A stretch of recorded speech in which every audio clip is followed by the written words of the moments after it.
Wah, sekarang kita baru santai-santai nih, Mas Denny. Iya, Pak. Mas Budi. Ada apa kabar? Mr. AM dilihat di sini.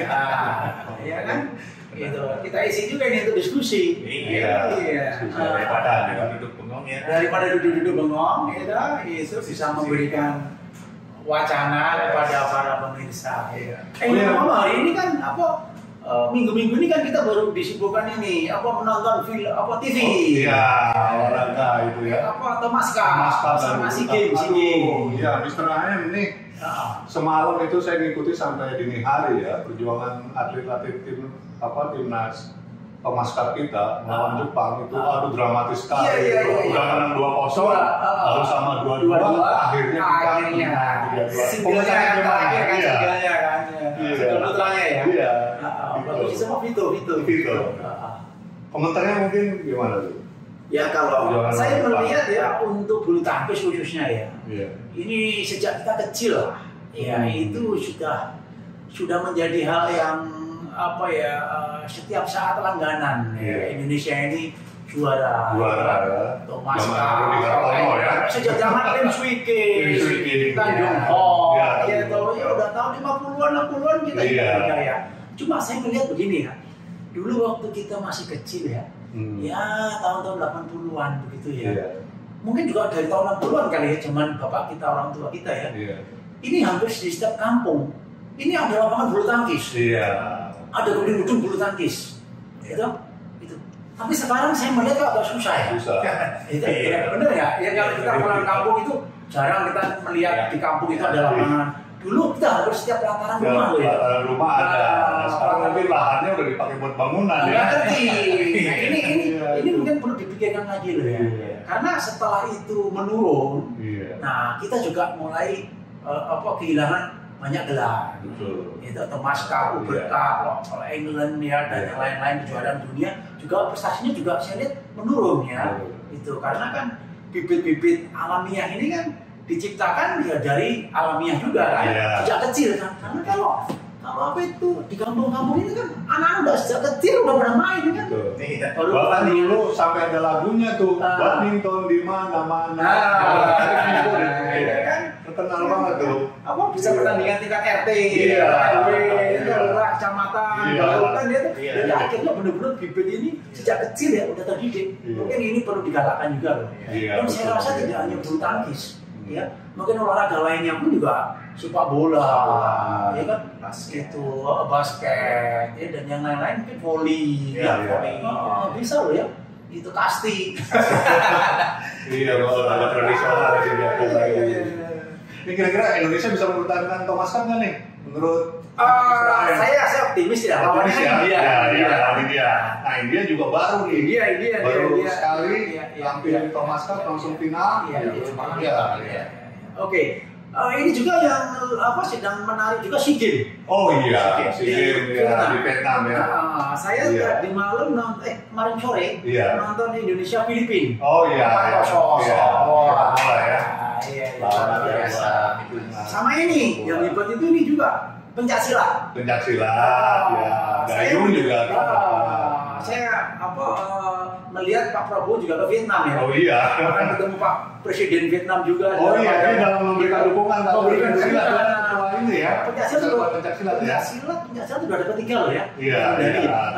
Moga-moga sukses silat. Pencaksilat juga langganan ya. Pencaksilat ya. Moga-moga juga nanti ini bola.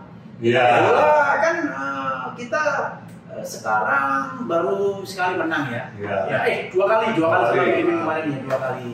Ya kalau masuk 2 besar di grup A ya, kita bisa masuk putaran berikutnya ya. Ya moga-moga aja lah SEA Games Thomas Cup ya kita bisa menang ya. Olahraga mesti. Apalagi ada yang mau tanya ini, senang aja. Itulah saya melihat juga kebangkitan olahraga kita itu udah mulai lagi misalnya. Nah itu kira-kira kedepannya apa yang harus dilakukan gitu ya?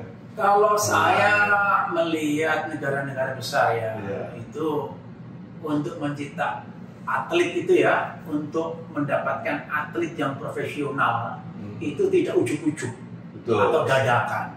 Ya. Jadi sejak kecil ya itu mereka sudah ada sekolah-sekolah yang khusus untuk kejuruan olahraga. Ya, nah, mungkin ini dulu juga sudah dipikirkan ya, mungkin sama pendiri-pendiri bangsa kita sebelumnya ya, presiden-presiden sebelumnya. Ya, contoh aja itu Wisma Atlet Hambalang, ya, Wisma Atlet Hambalang, ya kan? Itu malah terbengkalai, ya kan? Itu jadi hal seperti ini ya harus dilanjutkan. Betul. Ya. Jadi banyak olahraga yang sebenarnya bisa kita ambil kansnya ya. Ya. Tapi kalau tidak dididik dari kecil, itu feeling untuk insting ya untuk beberapa cabang khusus olahraga itu tidak bisa mengandalkan dengan skill saja. Ya. Tetapi postur bangsa kita sebenarnya bisa. Contoh MotoGP. Nah, kebetulan hobi saya dulu pembalap. Bukan pemuda berbadan gelap ya. Saya dulu suka balapan. Balapan ini kan tidak memerlukan postur yang tinggi. Makanya idealnya yang kecil. Kami Pedro saya itu kecil loh. Itu hanya 160 ya, yang kecil ya. Gitu ya. Jos Lorenzo ya itu. Ini tapi untuk menemukan insting pembalap itu tidak mudah. Nah, saya fair saja dulu balapan itu sejak SMP, SD mungkin. Ya, SMA udah kejar-kejaran sama Pak Polisi. Ini harus dibuat suatu pendidikan training yang berkesinambungan dan berlanjut ya. Jadi istilahnya bertahap, bertingkat dan berlanjut. Ya, mulai dari kecil bertahap ya, kemudian naik ya. Dia remaja sudah ikut. Nah, ini sebenarnya sudah di bola ya. Ada U16, U19, U23 ya, dan senior ya. Nah, ini kalau pemerintah harus fokus ya untuk menciptakan atlet-atlet yang profesional kaliber internasional. Karena olahraga ini ya, kalau maju, ini juga akan mengangkat bangsa dan negara. Betul. Nah, contoh setiap kita Olimpik ya, setiap Olimpik coba pasti didominasi China, gitu, Amerika, Rusia, dan negara-negara Eropa. Ya kan? Padahal mungkin banyak cabang olahraga yang tidak tergantung pada postur. Ya enggak? Ya, contoh panahan, menembak. Itu berkuda, banyaklah yang ngomong berkuda itu di masyarakat Sumba itu anak-anak SD loh, udah jadi jokinya loh kecil-kecil. Aduh, itu kalau dikembangkan ya di tingkat internasional banyak sekali itu. Harus ada wadah untuk mewadahi itu, mengambil atlet-atlet dan memberikan fasilitas. Nah, jadi kalau tidak diberikan fasilitas, tidak diwadahi, ya itu layu sebelum berkembang. Akhirnya kamu banjir ya. Padahal mungkin kita punya atlet-atlet ya untuk olahraga berkuda ya, karena berkuda itu juga insting ya. Saya juga bisa naik kuda belajar di itu Nusantara Polo Club di Jagorawi. Ya itu ada ridingnya, ada polonya, ya itu jadi inilah yang harus menjadi concern dari pemerintah kalau negara kita ini kepingin maju di dunia olahraga sehingga disegani di seluruh dunia. Karena kita 270-an juta loh, masyarakat kalau dibina, dididik dengan bagus, dibuatkan sistem, mekanisme, metode ya yang benar-benar profesional, ya didatangkan pelatih-pelatih yang profesional juga yang hebat ya untuk nanti menumbuhkan pelatih baru. Nah, kalau sudah mantan atlet juara dunia, dia akan bisa menjadi pelatih. Nah, ini kalau semakin banyak akan semakin bagus. Tampaknya pembinaan seperti itu harus terus ya, mengingat Indonesia juga kan akan menciptakan generasi emas di tahun 2045 ya. Betul. 100 tahun RI ya. Benar. Harus continuous itu. Dan secara spirit ya, fighting spirit ya, karena setiap atlet itu harus dididik ya, dibina, yaitu digembleng dengan mental juara. Nah, bangsa kita ini kan bangsa militan. Iya. Ya enggak? Iya. Itu dari dulu kan bangsa pejuang. Ya tinggal diisi skillnya. Iya. Ya itu untuk salah satu cabang olahraga setiap orang itu ada apa istilahnya pencari bakat ya, Iya. talenta psikotesnya ya itu secara fisik maupun secara kemampuan psikologi ya itu kan akan kelihatan kan. Nah contoh setiap manusia pasti punya keinginan dan kesenangan olahraga masing-masing. Nah jadi ini kan bisa dicari ya itu oleh lembaga-lembaga olahraga yang mungkin PSI, Pordasi, ya macam-macam lah ya. Itu ini saya rasa bagus banget. Saya beberapa hari lalu ya ngobrol-ngobrol dengan Ketua Umum PSSI. Oh iya. Pak Iwan Bule. Ya, panggilannya Pak Iwan Bule.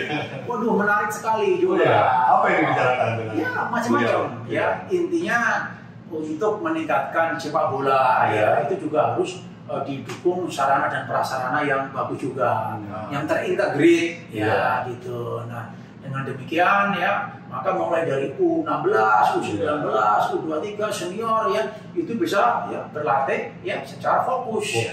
Nah seperti itu. Nah saat ini mungkin sarana dan prasarana latihan ya mungkin masih belum memadai ya itu. Lain kan kalau profesional di luar negeri ya kadang-kadang kita melihat, gedungnya aja stadionnya megah-megah ya.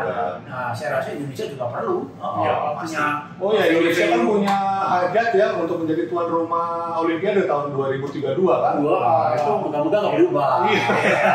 Itu momentum juga ya. Momentum juga. Olahraga. Iya, tapi ironis loh ya, ketika kita jadi tuan rumah, itu kita urutan. Itu kan. Tapi bagus lah kemarin pengalaman Asian Games kan kita 3 besar tuh Asian Games loh. Tapi saya optimis ya bangsa kita ini kalau diberikan fasilitas dibina, dididik ya dengan bagus ya, itu secara profesional ya mulai dari kecil bertahap kemudian bertingkat dan berlanjut. Namun ada satu hal ya yang saya juga mungkin ada gagasan ya. Atlet ini kalau bisa juga merupakan suatu masa depan. Nah, profesi profesi ya. Sehingga jangan sampai ada image. Nah, jadi atlet masa depan curam. Madesu. Justru kebalikan. Harus dibalik image-nya. Jadi atlet masa depan gemilang. Nah, disinilah perlu juga dipikirkan oleh pemerintah ya, bagaimana ya untuk mendevelop ya, memanage ya masa depan atlet ini sampai jangka panjang, ya, sehingga orang bangga ya juara dunia itu setiap olahraga ya itu atlet itu udah pasti kau akan diperhatikan oleh negara. Nah, caranya ya banyak cara kalau kita mau, benar nggak? Ya stakeholder kita semuanya bisa terlibat kok untuk itu baik swasta maupun negara kok ya itu tinggal how to manage, how to developnya saja. Jadi jangan sampai atlet itu hanya di masa kemasannya saja yang mereka bisa hidup dengan baik. Betul. Mereka berhasil mendapatkan emas untuk negara kita, setelah mereka memasuki masa pensiun, habis itu taraf hidupnya menurunkan. Itu banyak loh kejadian, bahkan juara tinju Elias Pikal ya. Kehidupannya masa depannya juga banyak atlet ya dulu profesional juara dunia, membawa nama bangsa ya. Tetapi setelah itu selesai, dia pensiun, masa depannya terlunta-lunta. Nah, jadi kita harus membuat ya image ya di masyarakat bahwa atlet itu profesi. Jadi kalau kita juara ya tingkat internasional apalagi ya tingkat nasional itu masa depan atlet akan gemilang. Nah, saya rasa kalau ini diwadahi ya dipikirkan dengan baik ya itu seluruh pemuda lah pasti berlomba-lomba untuk memacu dirinya menjadi atlet itu yang bisa membanggakan bangsa dan negara, membanggakan orang tua. Jadi kemampuan yang mereka miliki dalam bidang olahraga itu tidak hanya menjadi sebuah hobi, tapi bisa menjadi profesi dan prestasi. Karena prestasi itu kan tidak semata-mata karena ilmu otak saja ya, tapi karena skill dan keahlian ini kan luar biasa ya. Syukur-syukur juga bisa merambah ke dunia profesional ya. Seperti F1, MotoGP, Superbike ya, tinju profesional ya kan. Ya rally itu kan bangga kan. Rally Paris Dakar itu, ya, Denny Sujatmiko. Wah, dari namanya udah kelihatan. Denny Budi Santoso. Wah, Indonesia ya. Ini dulu. Jangan kita terkenalnya Sujatmiko, Denny ini TKI Mas. Jadi atlet-atlet kita juga harus ya, gitu kan. Bangga ya kalau kita lihat atlet itu. Kan kita juga sudah pernah ya punya beberapa pembalap ya, tapi nggak sampai ya di ada di Rio itu ya, orang Jogja itu ya. Orang Solo ya. Solo ya. Makanya saya pernah Pasio. Oh iya. Ya. Kemudian siapa? Sean Jelae. MotoGP juga ada kan, MotoGP ya? Iya, MotoGP yang ada di Moto2. Iya, dia buka usaha bengkel juga. Iya. Malaysia juga ada. Siapa namanya? Pradana apa gitu.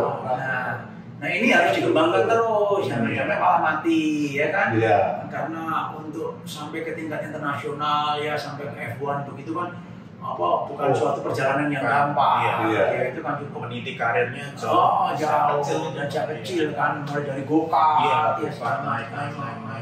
Waduh, asik juga ini kita ini weekend sambil nunggu gitu.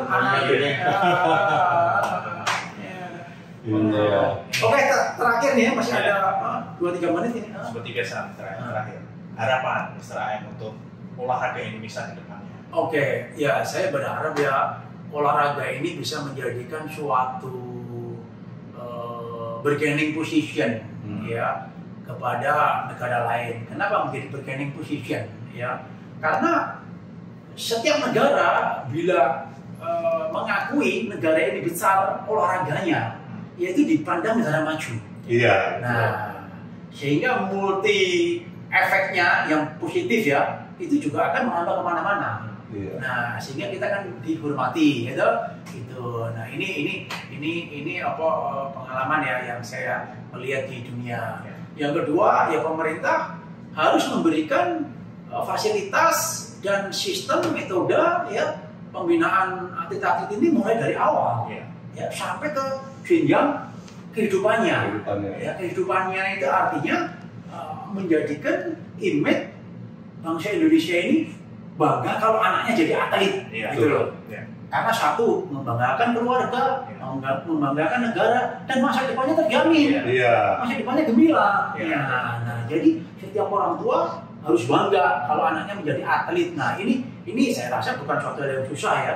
Kalau pemerintah fokus ya memberdayakan semua stakeholder ya, baik swasta ya maupun dari pemerintah ya, BUMN dan lain sebagainya yang di-manage, di-develop ya secara profesional ya. Saya rasa bagus sekali ya. Dan yang terakhir itu kita juga harus bisa mewadahi ya seluruh